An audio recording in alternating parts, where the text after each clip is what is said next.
Hola, buenas tardes, buenas noches, buenos días, estén donde estén para escucharnos.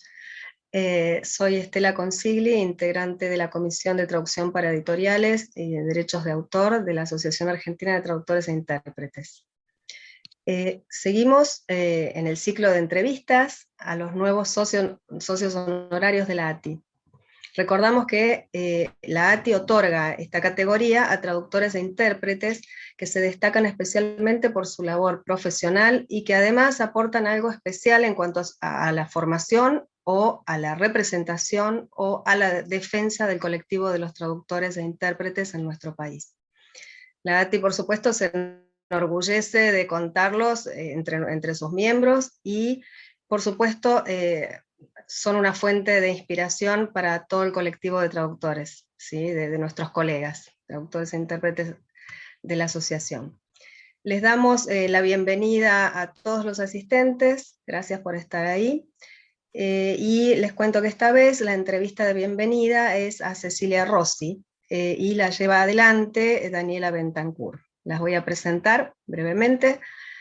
Cecilia Rossi es profesora asociada de Literatura y Traducción en la Universidad de East Anglia, donde dirige la maestría en traducción literaria y además ejerce la función de vínculo profesional y de posgrado para el BCLT, el Centro Británico para la Traducción Literaria.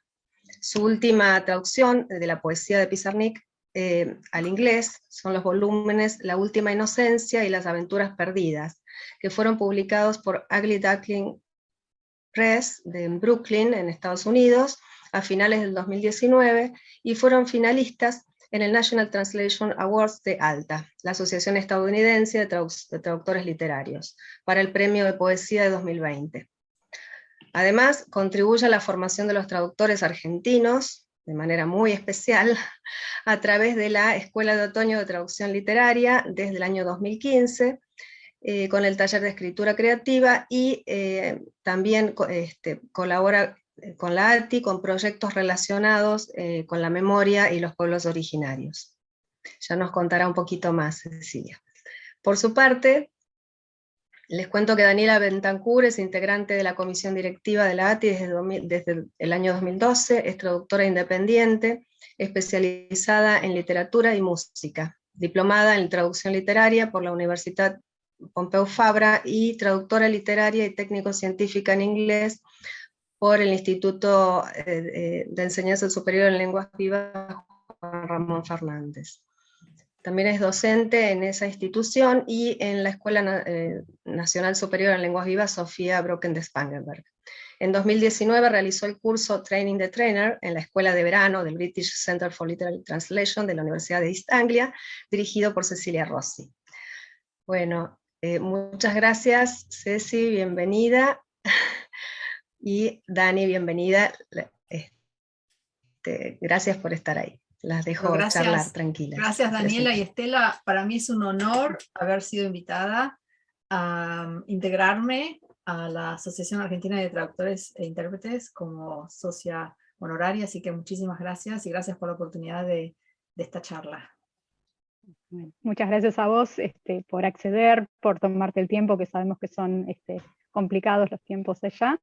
Y bueno, es un gusto enorme por fin poder hacer esta entrevista que a la que le teníamos tantas ganas desde hace bastante tiempo. Y más desde que la última vez que nos vimos fue allá en la Summer School. Sí, del 2019. Sí, así es. Una hermosa experiencia. Y bueno, lo primero que te queríamos preguntar, para poner en contexto a quienes están mirando esta entrevista, es un poco sobre tu formación, porque para llegar a la traducción literaria, tu formación no es nada ortodoxa, y bueno, nos gustaría que cuentes cómo te formaste y cómo llegaste a la traducción. Sí, yo creo que se puede responder con dos palabras, a través de la escritura creativa. Bueno, 4 palabras, pero escritura creativa, eso sería lo que yo quisiera remarcar. Yo creo que me acerqué a la traducción literaria como una práctica de escritura. Para mí, escritura, escribir en inglés, siempre escribí en inglés por alguna cuestión Me acuerdo que cuando terminé el colegio, a los 17 años, dije, voy a ser escritora en inglés, ¿no? Bueno, para mí ser traductora al inglés es ser escritora en inglés, aparte también de escribo, ¿no?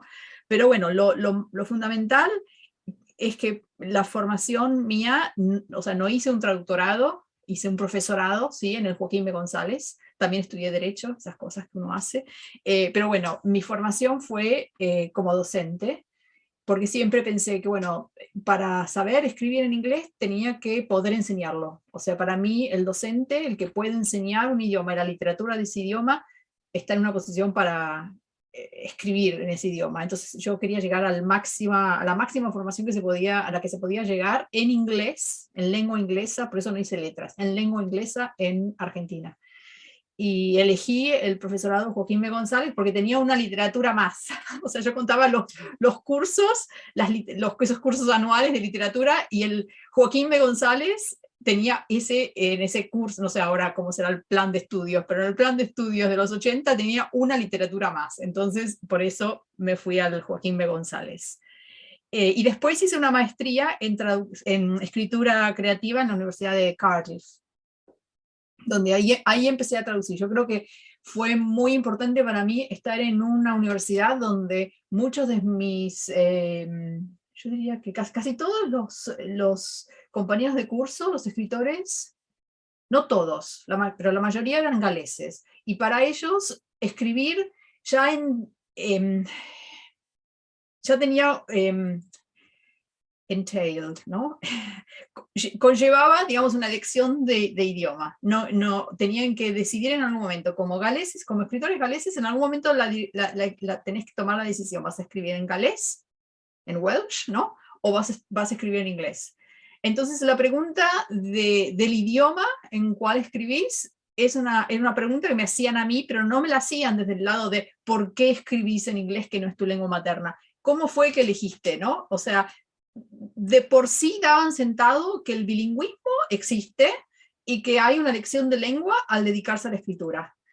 Y eso me pareció increíblemente liberador, ¿no? Que nadie me juzgaba, ¿por qué escribís en inglés? No, a ver, ¿por qué elegiste, no?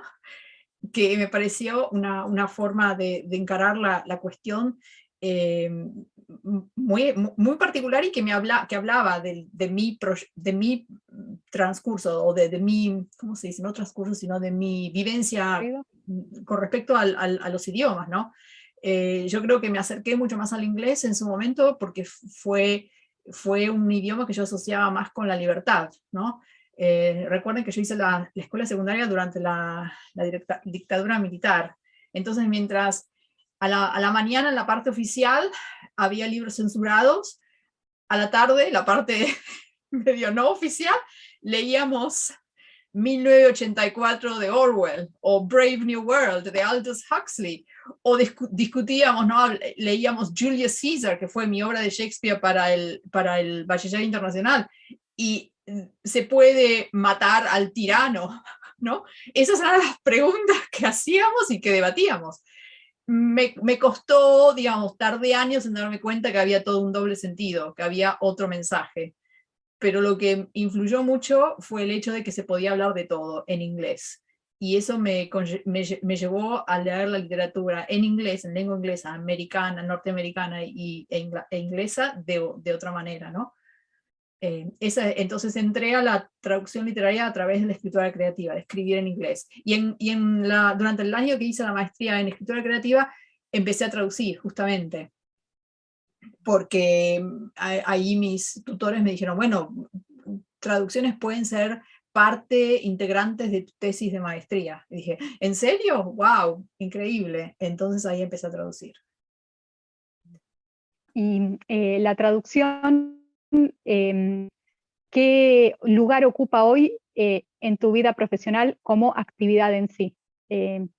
Bueno, yo creo que fue cuando estaba haciendo una maestría en traducción literaria, no, la maestría en escritura creativa, ahí fue que empecé a traducir y pensé, bueno, en realidad lo que podría hacer es un doctorado en traducción literaria. Ahí ya se empezó a gestar la idea. Volví a Buenos Aires y me puse en contacto con el Centro Británico para la Traducción Literaria. Y en definitiva, eso fue lo que abrió la puerta a mi vocación, digamos, a mi vocación de traductora, pero también a la apertura profesional.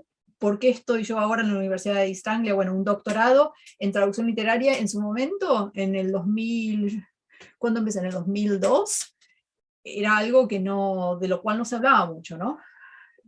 O sea, el hecho de que uno podía dedicarse por 3 años a traducir la obra de un autor y hacer un estudio crítico o encarar una tesis crítica, digamos, de la manera que uno quisiera, ¿no? Porque mi tesis crítica, digamos, es bastante ecléctica, tiene toda una sección de diarios de diarios de traductora, ¿no? Todo un capítulo es mi relación con el proceso de traducción a través de un diario, eso todavía está inédito.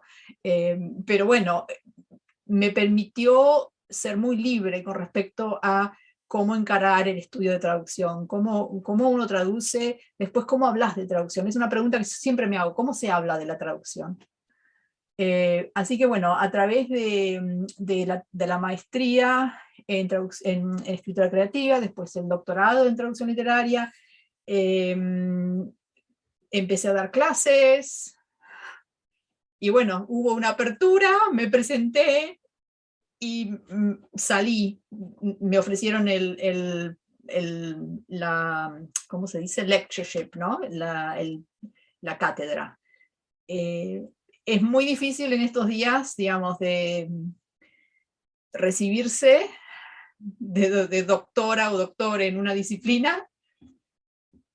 Hay una serie bueno, la situación en las universidades es muy difícil conseguir, ¿no? Yo creo que uno siempre tiene que tener un poquito de suerte. Yo tuve suerte, que hubo una plaza, una apertura, me presenté y ya te digo, aquí estoy. Sí.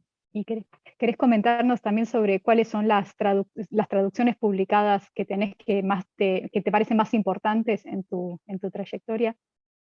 Bueno, obviamente el último librito, porque tuve tiempo de revisar traducciones anteriores que había hecho para el doctorado, algunas que ya habían sido publicadas, con la ayuda de haber ido a Princeton a ver los archivos, ¿no? El archive, los manuscritos de Alejandra Pizarnik. Eso me ayudó, me abrió la cabeza, en el sentido de que me acuerdo que la primera vez me senté, primero fui a los diarios, ¿no?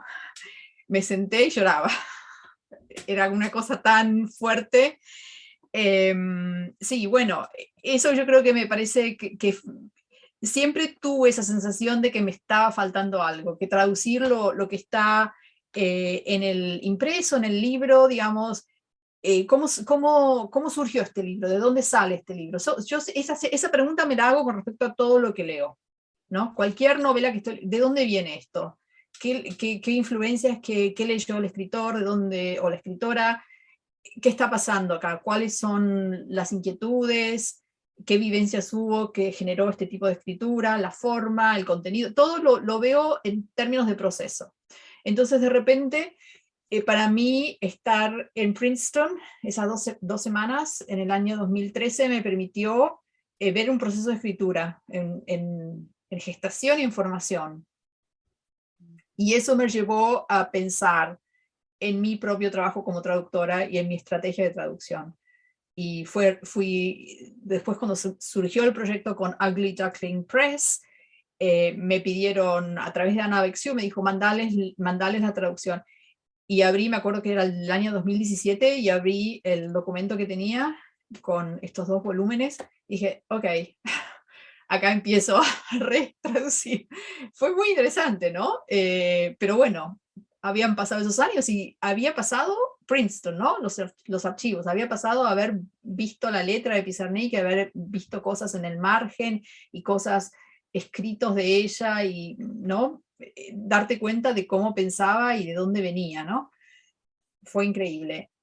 Así que bueno, ese librito es un librito que me hace muy feliz, y el otro libro que es un proyecto pendiente es volver a conectarme con El eco de mi madre, de Tamara Kamenstein, que traduje. Estoy muy contenta con esa traducción, pero obviamente toda traducción puede ser revisada y mejorada. Pero una de las cosas que quedó pendiente con Tamara, que falleció en julio del año pasado, de este año, en julio de este año, increíble. Justamente es una publicación del Eco de mi madre, The Echo of My Mother, en Estados Unidos, que todavía no salió ese libro allá, y me gustaría mucho. Porque es un libro que lo leo en el original y lo leo en mi traducción, y también me emociona terriblemente. Y bueno, y hablando de esos libros que digamos que ya circulan o que están por circular, ¿cómo ves el panorama de la literatura traducida en Inglaterra o en Reino Unido en general? Y en ese panorama, ¿qué lugar te parece que ocupa la literatura latinoamericana? Se está traduciendo muchísimo más, que es muy bueno. Siempre se habló del 3%, de todo lo que se publica, 3% es traducción. Es más, no te puedo decir con precisión cuál es el porcentaje hoy por hoy, pero yo creo que lo que está pasando en el campo de la publicación de traducciones es, en el campo editorial, es que los proyectos más interesantes están siendo gestados por los editores o editoras independientes. Eso es interesantísimo. Es además buenísimo, porque quiere decir que se toman más riesgos, ¿no? Y te puedo mencionar And Other Stories Publishing, ¿no? And Other Stories publicó su primer libro en el 2011, o sea, ya hace 10 años que están publicando. Stefan Tobler, que es el fundador de la editora, se formó en la Universidad de East Anglia, vino en el 2005, yo me acuerdo de todo esto, ahora ves, en el 2005 hizo el Summer School, y después, ese mismo año, en el otoño del 2005, al verano del 2006, hizo la maestría en traducción literaria en la Universidad de East Anglia. Y después hizo el doctorado. Y después de eso, dijo, ya estaba traduciendo él, y dijo, bueno, quiero hacer algo más, quiero lograr que se traduzcan y se publiquen los libros que estoy tratando de hacer que los editores tradicionales, los grandes editores, los grandes publishers, no publican.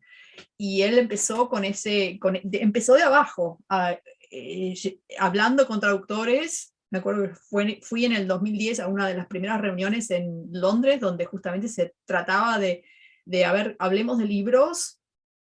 Formó grupos de lectura de acuerdo con los lenguajes, ¿no? Spanish Reading Group, Portuguese Reading Group. Les recuerdo, por si no lo saben, Stefan Tobler, por ejemplo, es el traductor de Agua Viva de Clarice Lispector. Como traductor es excelente, es premiado, es buenísimo, y también traduce del alemán. Yo ese libro lo enseño, by the way, ¿no? Lo enseño en mi universidad, y todos mis alumnos dicen, ¿por qué no conozco a Clarice Lispector? ¿Por qué hice toda la carrera y recién en el último año? Bueno, ese es Stefan Tobler como traductor. Como editor toma riesgos. Ahora, una de las últimas ediciones de literatura latinoamericana, Mario Lebrero, la novela Luminosa. Esto está saliendo, acaba de salir. O sea, toma riesgos, está editando clásicos. Así que And Other Stories Publishing, Charco Press, en Edimburgo, también Carolina Orloff, Argentina, está haciendo cosas buenísimas. Bueno, Gabriela Cabezón Cámara, ¿no? Las aventuras de la China Iron, no sé cómo lo se dirá en inglés, en castellano, pero ese libro sorprendió a todos cuando de repente fue seleccionado en el shortlist del Man Booker International. Increíble, ¿no? Traducido por Fiona McIntosh y Iona McIntyre. Excelente traducción. Así que bueno, son editoras que están tomando muchos riesgos. También tenemos, por ejemplo, MacLehose Press, del legendario Christopher MacLehose. Bueno, si quieren saber cómo está el tema de los traductores, de los editores independientes les recomiendo que visiten el canal de YouTube del Centro Británico para la Traducción Literaria. Porque, por ejemplo, los paneles con editores independientes que se graban todos los años son accesibles.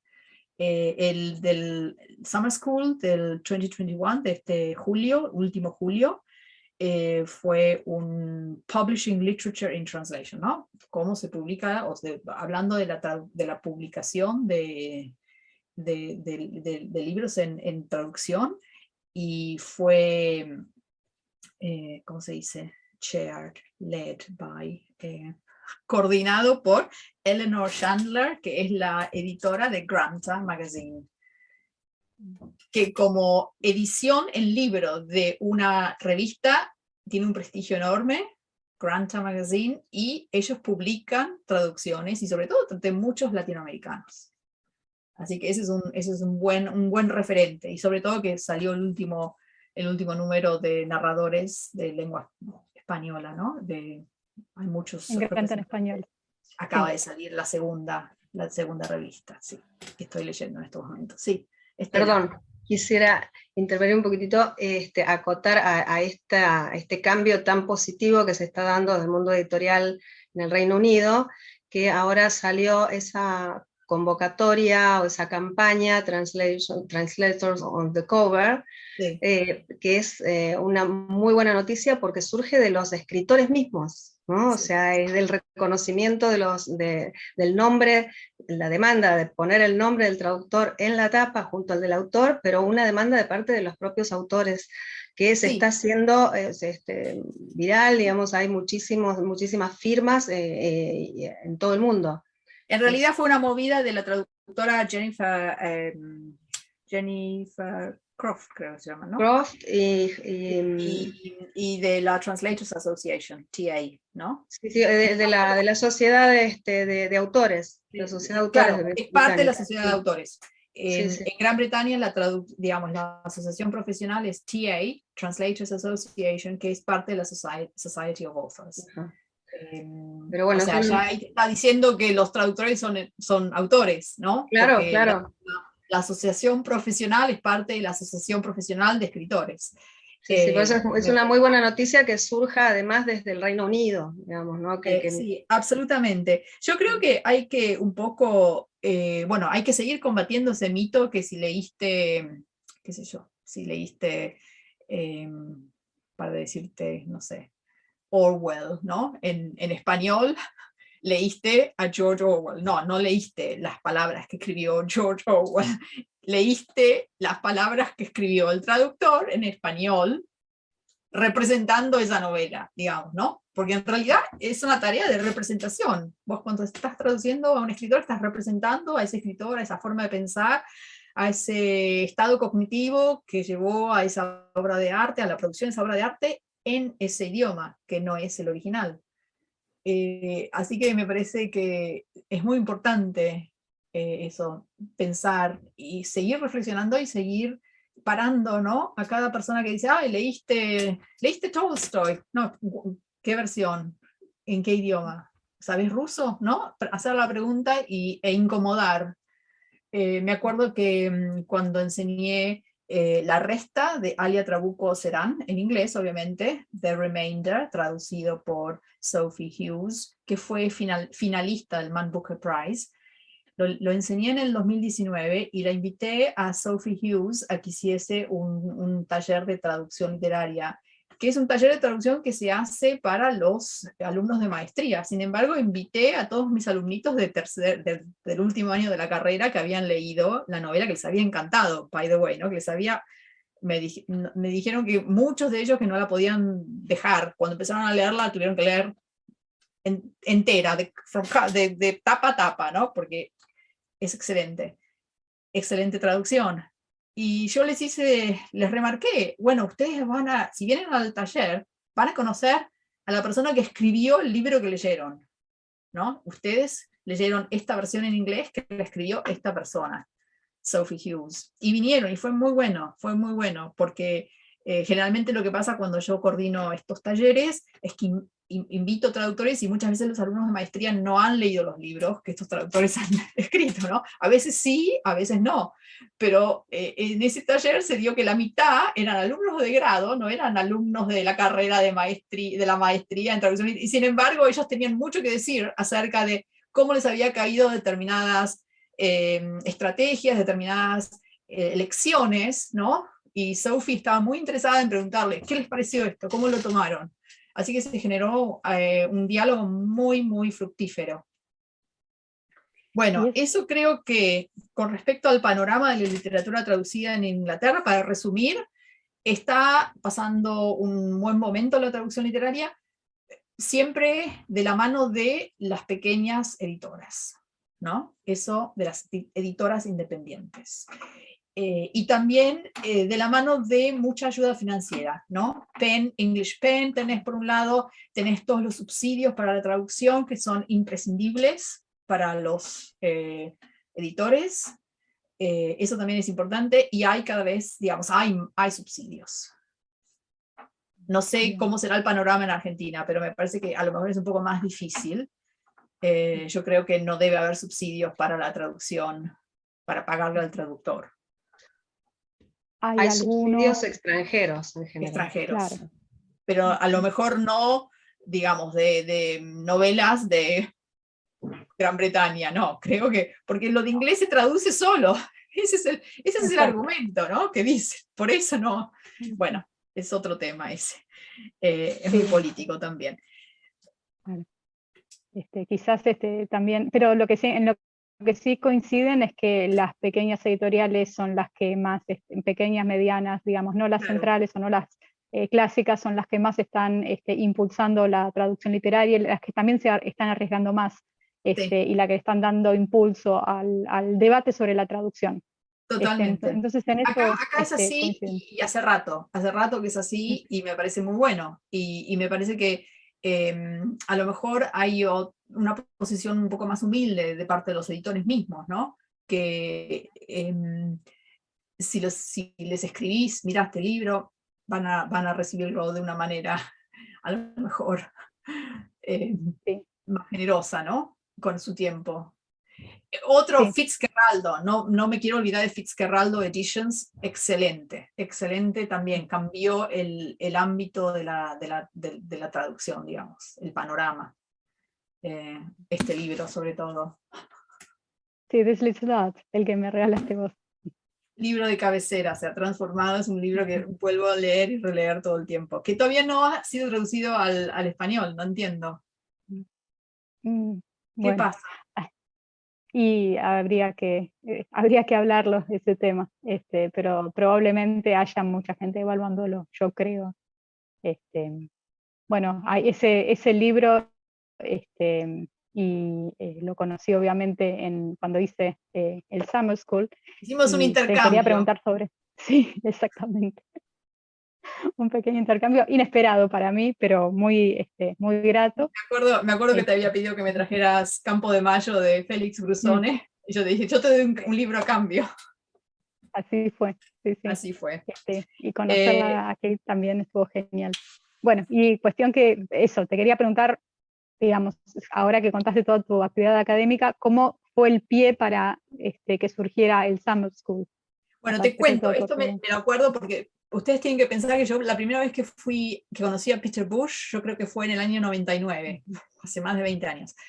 Y ahí yo tenía la idea de hacer el doctorado, bueno, y finalmente puse la application, etcétera, etcétera. Pero me acuerdo que cuando finalmente llegué a Norwich a vivir, en febrero del 2003, me había comentado Catherine Fuller, la coordinadora del Centro Británico para la Traducción Literaria, me contó la historia del Summer School, ¿no? Que fue en el año 2000, ella acababa de llegar, ¿no? Digamos, con su puesto de coordinadora del centro, y Peter Bush le dijo, creo que en abril, le dijo, oh, by the way, ¿no? Bueno, ¿no? Este julio vamos a hacer un Summer School. O sea, en el año 2000 fue el primero. Y fue la visión del traductor Peter Bush, que es un excelente traductor y también fue uno de mis directores de tesis, traductor del español, del francés y del catalán. Ahora es el embajador, digamos, de la cultura catalana en lengua inglesa. Y bueno, y Peter Bush tuvo esa visión de formar traductores a través de la metodología del taller, que en realidad es así, ¿no? Si uno sigue más o menos la historia de cómo entra la traducción literaria en el campo académico, como disciplina académica, entra como consecuencia de que la escritura creativa ya estaba instalada, ¿no? en la academia, ¿no? Entonces, la metodología principal y la pedagogía principal en la formación de escritores es el taller. Lo mismo pasa en traducción literaria. Entonces, la visión que tuvo Peter Bush fue justamente de formar traductores a través de un taller intensivo de una semana con el escritor en el taller, ¿no? Y realmente es una idea que es buenísima. Aparte, crea un espacio de diálogo y también ahora es algo de lo cual estoy escribiendo, ya he escrito a raíz del proyecto Aury de traducción y memoria. Se puede desarrollar una ética profesional basada en el respeto y basada en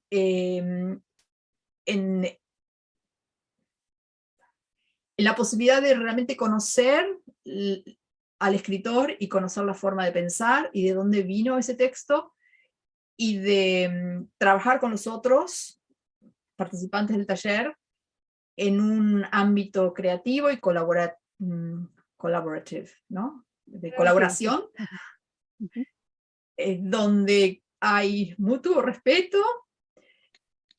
y bueno, curiosidad intelectual, y sobre todo mucha creatividad, y respeto por la creatividad del otro, ¿no? Y de dónde viene el otro, porque en realidad uno, o sea, ¿cómo puedo traducir a Pizarnik? Yo no soy Pizarnik, ¿no? ¿Cómo puedo traducir si yo no puedo ni físicamente ni fisiológicamente sentir lo que sintió Alejandra Pizarnik cuando escribió estos poemas, ¿no? Uno piensa en esa cuestión. Entonces la traducción es imposible. Y sin embargo la traducción es posible. Entonces, ¿cómo pasás esa barrera que te impide ser el otro? ¿Cómo negociás esa tensión que se produce en la traducción? La tensión entre self-identity, la identidad propia, y la otredad, ¿no? El otro. El escritor que uno está tratando de representar, de escribir. Las palabras que uno está tratando de poner en otro idioma y de hacerlas de uno. Y no solamente las palabras, sino lo que llevan las palabras, porque una palabra dice siempre una cosa y otra cosa y otra cosa más, como decía Pizarnik. No sé si es exacta la cita, pero bueno, no es solamente la palabra, sino lo que la palabra sugiere, la vivencia detrás de la palabra, lo que el escritor, la escritora vivió con su cuerpo, lo que el traductor, la traductora vive con su cuerpo al escribirlo. Es imposible, la traducción es imposible, y sin embargo es posible. Entonces uno tiene que pensar cómo generás, qué condiciones tenés que producir para formar traductores donde realmente vivan esa experiencia de conocimiento propio y conocimiento del otro, y negocien esa tensión entre la identidad misma y la identidad del otro, y de los otros. Hay una serie de negociaciones, ¿no?, que se dan en el taller. Y todo eso se hace en un ambiente de respeto, de colaboración, un ambiente creativo. O sea, es genial, como pedagogía, pero también como espacio de reflexión, y ahora yo lo estoy tomando como espacio de investigación. El taller de traducción literaria es inigualable, diría yo, ¿no?, en la formación de traductores literarios y en la investigación sobre proceso de traducción, ¿no? Una investigación como la mía, que es, ¿cómo se dice? Practice-led, no sé cómo se dice eso. Research, que es practice-led research, ¿no? Es una investigación que surge a partir de la práctica. Entonces así surgió el primer Summer School en el año 2000. y se hicieron 15 Summer Schools, y en el año 2014 iba a ser el 15. El número 15 iba a ser julio de 2014, iba a ser el Summer School número 15. Y me acuerdo que Catherine Fuller, porque yo estaba en la reunión, era Danny Hahn, Kate Griffin, Catherine dijo, bueno, we don't have to have a summer school, it's number 15, ¿no? We can celebrate by doing something else, se puede hacer otra cosa, no tenemos que tener el tradicional summer school. Y ahí surgió, muy interesante, porque surgió el BCLT Summer School Summit, y al que fue Lucila Cordone, se presentó, me acuerdo que me mandó su application, la leí, lo comentamos, y sí, yo dije, seguro que te van a dar un lugar, ¿no? Porque yo en ese momento no tomaba las decisiones. Pero bueno, se presentaron muchísimos formadores de todo el mundo, formadores en traducción literaria, y bueno, fueron seleccionados, y se hizo un summit, una muy especial sesión de edición del BCLT Summer School para formar a los formadores.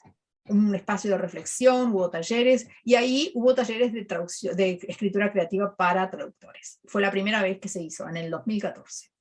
Y yo me acuerdo también hice una presentación de cómo encaraba la formación de traductores en la maestría a través de la experimentación y la escritura creativa, etcétera, etcétera. Bueno, y a partir de ahí, en el año 2015, al siguiente año fue el BCLT Literary Translation and Creative Writing Summer School. Y ahí se instituyó se instituyeron los talleres de escritura creativa para traductores a partir del 2015. Sí, eso fue una de las cosas que más le gustaron. No lo dejamos, claro, nunca más desistimos, ya ahora son parte integral del BCLT Summer School. Sí, eso fue una de las cosas que más impulsaba a ella. También lo de, digamos, hay en los traductorados en sí, digamos, hay una modalidad de taller, pero siempre dentro del grado lo que pasa es que ocurre toda esta presión de la nota, de aprobar las materias. Entonces el espacio de la escuela de otoño, que es lo que ella trajo, digamos, a la manera del Summer School, lo que ocurre justamente todo esto que vos estás diciendo, sí, que hay otro ambiente de trabajo.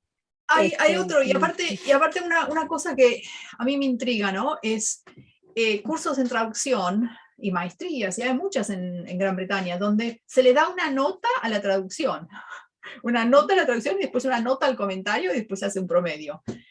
Es algo que yo no puedo entender. O sea, ¿cómo empezás a hacer un criterio ¿cómo se dice?, de evaluación, ¿no?, de una traducción, si no tenés en cuenta el componente crítico donde el alumno que se está formando en traducción justifica su estrategia de traducción, ¿no? O sea, nosotros con la maestría no damos una nota a la traducción, una nota, no. Lo que nos interesa es que la traducción esté haciendo lo que dice el comentario, digamos, y que no es un comentario, digamos, no es que tienen que comentar todo, sino que tienen que explicar estrategias, justificar las estrategias, y todo es un trabajo académico, todo, es un todo, digamos. Entonces, lo que yo me acuerdo de mis conversaciones con Lucila, y vuelvo a insistir, no es algo que yo viví, porque no estudié traducción literaria en Argentina, que había una cuestión muy lingüística, ¿no? Una cuestión muy del idioma, más que nada, más que de lo creativo, más que de a lo mejor apartarse del texto para justamente acercarse al texto más, o estar cerca del texto, o generar el texto de otra manera, ¿no? Sí, bueno, sí, no había hasta hace poco tiempo tampoco escritura creativa en general, en la formación en general de nadie, porque lo más cercano era letras, que ni siquiera era escritura creativa, o sea, aquellos a quienes les interesaba la literatura tenían letras y nada más. Ahora sí hay ¿cómo se formaban? carreras. A mí me interesa mucho, ¿cómo se formaban? Bueno, un día te cuento. Yo creo que se formaban los escritores, en casa, tradicionalmente, se formaban traduciendo, leyendo y traduciendo. Sí, lógicamente. O sea, da para una charla completa eso de por sí. Me parece que, totalmente. café, almuerzo, cena durante una semana. Da para un debate nuevo, por ahí un día una mesa entre vos y algunos formadores de traductores, estaría muy, muy Me interesante. encanta porque Kate Briggs menciona justamente a Julio Cortázar, y Julio Cortázar está citado en Roland Barthes, en su seminario de preparación de la novela, donde Barthes está citando a Julio Cortázar justamente diciendo que cómo se forma digamos, el escritor tiene que traducir. Si traduce, después de traducir, va a volver a su escritura y va a escribir mejor. Me encanta que Barthes está citando a Julio Cortázar y Kate Briggs lo cita. Y a mí me parece buenísimo esa anécdota, ¿no? De, bueno, esos grandes escritores argentinos, Borges, Cortázar, todos eran traductores. Sí, aparte, volver a esto que has trabajado en los talleres de traducción de escritura creativa en la Escuela de Otoño, que es ir y venir entre la traducción y la escritura, que es un aporte valiosísimo, fundamental y novedoso. Sí. Y por último, lo que queríamos hablar en este sentido también es, bueno, justamente en conexión con el Summer School, bueno, ahí básicamente desde ahí vos te estuviste relacionando tanto con la ATI, por ejemplo, con el hecho no solamente de asesorar para la formación de la Escuela de Otoño, con todo el trabajo que hiciste con Lucila, sino también para atraer a los escritores con los que trabajamos, Charles Foden, J.K. Orr, yo justo fui cuando vino Julián Pachico, y bueno, por otro lado también esto continúa no solo con la Escuela de Otoño, sino como dijo Estela al principio, con todo lo relacionado con las lenguas originarias, como el EITILOM, el proyecto de etnodiscursividades. Bueno, queríamos que para finalizar nos contaras un poquito lo que vos quieras en cuanto a estos proyectos que están en marcha, digamos. Sí, yo creo que hubo un cambio muy grande en el 2014 en Gran Bretaña, ¿no? En mi universidad, cuando el Centro Británico para la Traducción Literaria se nos dijo, bueno, ustedes ahora son un centro de investigación. Nosotros, ok. Y el Centro Británico para la Traducción Literaria siempre estaba financiado por el Arts Council, ¿no? El Consejo de las Artes. Y teníamos una organización paralela en Norwich, que ahora es el National Center for Writing, ¿no? El Centro Nacional de Escritura. Entonces nosotros colaboramos mucho con ellos, y es más, ellos hacen un aporte del financiamiento que reciben del Consejo de las Artes hacia el Centro Británico para la Traducción Literaria, pero nosotros ahora estamos en la universidad y tenemos un muy modesto presupuesto, pero en realidad lo que se nos dijo en el 2014, bueno, ustedes tienen que generar, digamos, funding, ¿no? Financiamiento para proyectos. Y ahí justamente fue que salió este gran, ¿cómo se dice? Call, ¿no? Open call for el Open AWRI, Open World Research Initiative, ¿no? No sé cómo se traduce, sería un mundo abierto, me da vergüenza no poder traducir al español. ¿Cómo se dice? Siempre nos dio trabajo la investigación. No puedo. Open World Research Initiative. Bueno, AWRI. La idea fue que cuando yo vi este Open World Research Initiative, este Open Call, enseguida pensé, uy, esto encajaría buenísimo con pensar en el proceso de traducción y la relación entre literatura, escritura y traducción y memoria. ¿Por qué pensaba yo en la memoria? Básicamente por el hecho de mi madre, el eco de mi madre, ¿no? El eco de mi madre, Tamara Kamenstein, a mí me había hecho pensar mucho en el tema de la memoria y de que la escritura es memoria. Silvia Molloy lo dice eso en un reportaje, hablando de su librito Desarticulaciones de Silvia Molloy y El eco de mi madre de Tamara Kamenstein, eran libros paralelos. A mí me contó Tamara que los estaban escribiendo al mismo tiempo, Silvia y Tamara, y hablaban entre ellas sobre los proyectos y el proceso de escritura. Y bueno, y a través de eso, y porque había traducido a Tamara Kamenstein, yo quería mucho conocer a Silvia Molloy, y vino a Londres en el 2014 a una conferencia Nueva Poéticas de Desaparición. y yo fui, y me encantó esa conferencia, me abrió muchísimo el horizonte, y lo que yo veía en todo este tema de la representación del desaparecido y la construcción de una memoria colectiva, cultural, el paso de la memoria individual a la colectiva, ¿no? Todo ese tema me pareció interesantísimo, pero nadie hablaba de la traducción, que me pareció impresionante, porque se estaban citando libros traducidos, y nadie hablaba del... Y yo estaba ahí sentada, aparte, uno siempre cuando trabajas como investigadora, cada vez que vas a una conferencia vas a dar una ponencia, entonces yo fui a esa conferencia porque quería conocer a Silvia Moló, y yo me senté y escuché a todos, ¿no? Y me acuerdo que la disfruté muchísimo, pero bueno, me quedé con esa duda, con esa pregunta. Entonces cuando surgió lo de Laurie, dije, esto hay que verlo, esta pregunta hay que contestarla, hay que contestarla desde la práctica, desde el proceso. ¿Y dónde se puede evaluar el proceso? Justamente en el taller. Y ahí fue que surgió. Y entonces pensé que realmente se podía hacer eso, se podía hacer un centro de investigación, investigar desde la práctica y seguir formando traductores, ¿no? Y sí, necesitas un poquito de imaginación y tenés una especie de constraint, ¿no? Por ejemplo, ahora con el proyecto Etnodiscursividades, estoy pensando, bueno, a ver, podemos aplicar este modelo de taller de traducción literaria con un escritora de lengua originaria, traductor de esa lengua al español, y usar el español como idioma puente para una traducción al inglés, ¿no? Y cómo se negocian esas identidades, esa situación de decir, bueno, los traductores que estoy pensando que vamos a formar de esta forma van a ser traductores del español al inglés.